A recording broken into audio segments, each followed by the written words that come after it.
it's really sad, unfortunately. But I swear I'm gonna go there once before I graduate from SFU.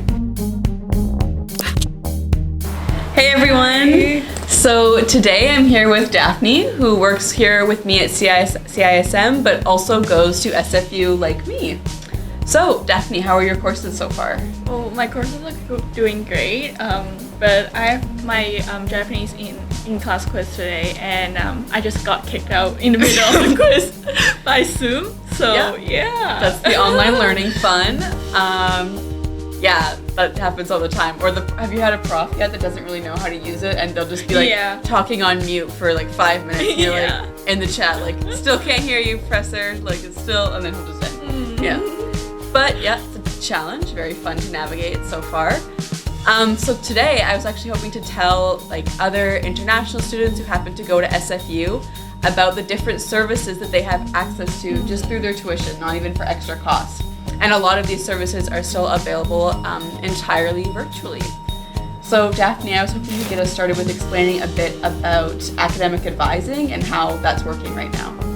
So normally we make an appointment with our advisor, but because of COVID, we have free options for getting help for academic advisor. So the first one will be getting like a virtual, like a message type of help. So you can just type in your questions, but it has to be like a really general questions.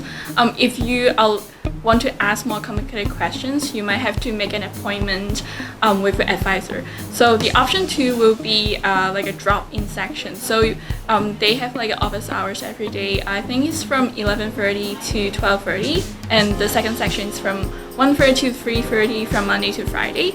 So you don't have to make an appointment for that option. You can just drop in and see if there are advisors that are free. They can help you with whatever questions you have. And the last option is to make an appointment with your advisor on phone or even on Zoom. So it will be like a 30 or to 60 minutes appointment. You can ask more like a deeper questions like what should I do with my majors? What should I do if I'm on academic probation? That kind of stuff. So it really depends on like what you need and what question you want to ask. Yeah, I found academic advising to be really helpful for course selection because they tend to know what courses are going to be running even like 2 semesters ahead, which is information we don't usually have access to. So it's really helpful for like planning ahead on your courses and making sure you can still finish your degree when you want to finish it. And it's really similar to career services. So career services works pretty much the same, only it's entirely focused on what you want to do post-grad. But they can help you explore like what kind of careers could come out of the major you're taking, help you gain experience, whether it's directing you to co-op or to different internship opportunities.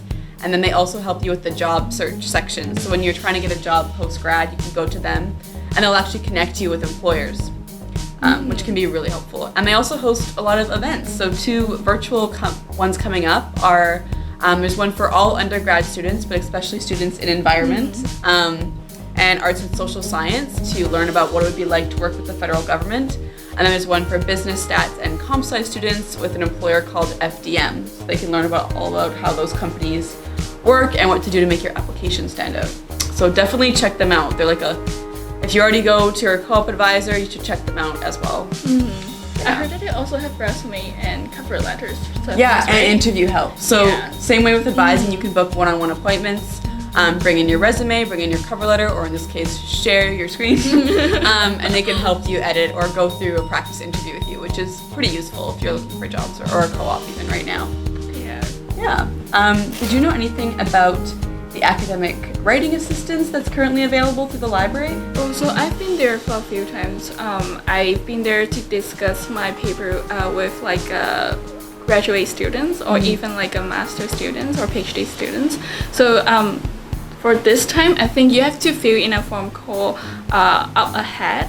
So basically you fill in all your information, what's your major, what's your name, and what type of paper you are like writing about. And so basically they within 48 to 72 hours, they will just contact you and tell you which one will be your like mentor, and then they will just review your paper. I think it's especially helpful for international students.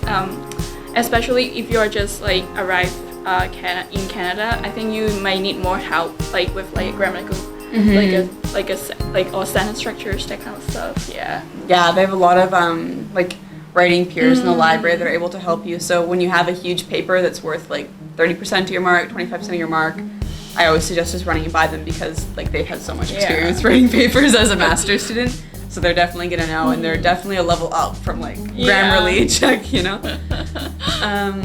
Awesome, yeah. That I've never been, but I've heard that a lot of people have pretty good experiences working.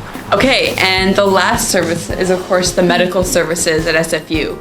So as a student and as an international student, you'll likely have your MSP services from British Columbia, and you'll also have the SFU specific health and dental plan.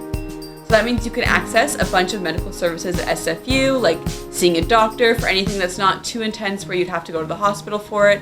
And they also have a lot of like fun health programs that you can drop into. So for example, my favorite one, my favorite one too. You already know what I'm gonna say, puppy therapy. It usually happens like once or twice a semester. And they bring in dogs that you get to you line up and you get to go and pet them for like 15 minutes between classes. And it's pretty cute. Have you been before? I've never been there before because I always have classes during those times. It's really sad, unfortunately, but I swear I'm gonna go there once before I graduate from SFU. Yeah, I know, like actually like right now at SFU they're doing a survey about how they could offer like puppy therapy virtually, so you could at least like see all the dogs hanging out together.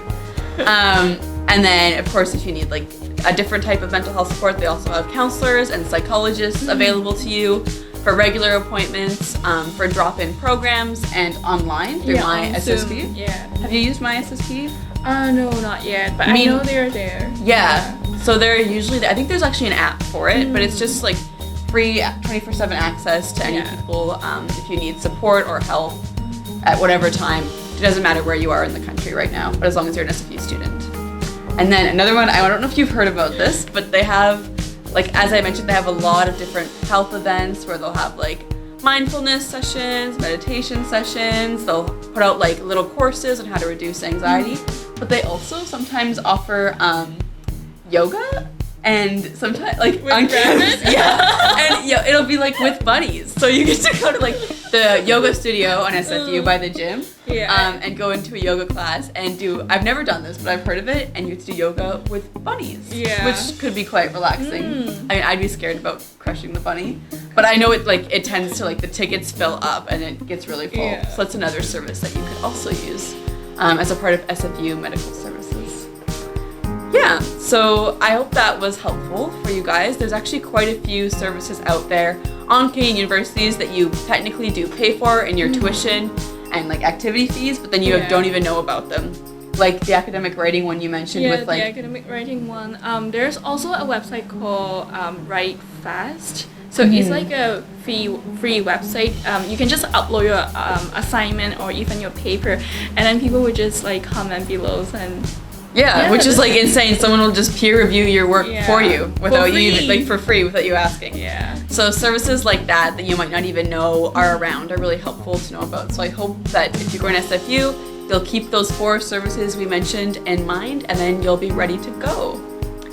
All right, so if you're a new student or a student planning to come to SFU, make sure you keep these services in mind. It's really helpful to know before you're like in your 3rd year and then you didn't even know there was bunny yoga. Yeah. So that was our SFU themed video. Of course, we'll be putting out more content on mycism.com, our website, and our YouTube channel, Official CISM. So if you see us over on our YouTube, make sure you like the video and subscribe for more content. Maybe in the future, Daphne and I will do another one that's SFU specific. All right, thanks everyone. See you later. Bye.